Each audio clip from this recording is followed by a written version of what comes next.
एक बार एक भिखारी अपने जीवन से परेशान हो चुका था, क्योंकि उसे अपने जीवन को चलाने के लिए भीख मांगना पड़ता था। उसे हर एक चीज के लिए हाथ फैलाने होते थे। इसी बात को लेकर वह दुखी रहता और दिन भर यही सोचता कि उसके जीवन में बदलाव कैसे आएगा। यह सोचकर वह निराश हो जाता। वह हर दिन देखता कि बहुत सारे लोग जो निराश होते थे, जिनके आंखों में आंसू होते थे और विभिन्न विभिन्न चिंताओं से परेशान लोग गौतम बुद्ध की तरफ जाते और वापस लौटते समय वो सारे लोग बहुत ही खुश होते थे। वह भिखारी यह नहीं समझ पा रहा था कि गौतम बुद्ध उनके साथ ऐसा क्या करते थे कि वे बहुत खुश हो जाते थे। वापस लौटते हुए लोगों के हाथों में ना तो ढेर सारे पैसे होते थे, ना ही सोने चांदी के सिक्के। तो फिर ऐसा क्या होता था कि लोग बुद्ध के पास से लौटते वक्त इतने खुश होते थे। यह सब सोचकर उस भिखारी ने तय किया कि वह भी महात्मा बुद्ध के पास जाएगा और देखेगा कि ऐसा वहां क्या हो रहा है कि दुखी लोग सुखी होके आ रहे हैं। वह बुद्ध से मिलने के लिए चल पड़ा। जहां बुद्ध मौजूद थे वहां बहुत लंबी कतार लगी हुई थी। वह भिखारी भी कतार में लग गया। कतार में लगकर वह अपनी बारी का इंतजार करने लगा। देखते ही देखते उसकी बारी आई और उसने बुद्ध से कहा, बुद्ध, मैं बहुत ही गरीब हूँ, मेरे पास कुछ भी नहीं है। मुझे अपने जीवन चलाने के लिए दूसरों से भीख मांगनी पड़ती है। अब आप ही बताइए कि मैं अपने जीवन को बेहतर कैसे करूँ।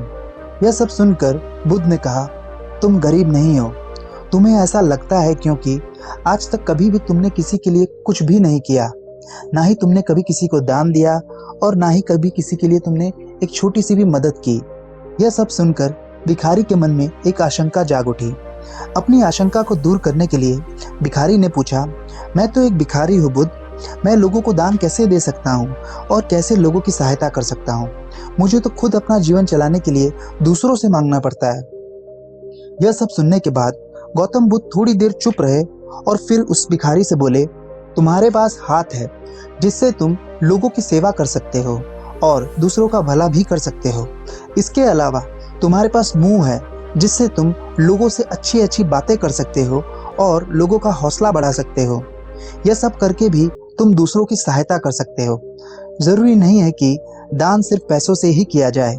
हम चाहे तो शिक्षा का भी दान कर सकते हैं, चाहे तो अन्न का भी दान कर सकते हैं।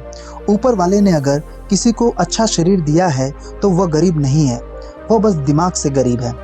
उसे इस विचार से हटकर दूसरों की सेवा में लगाना चाहिए।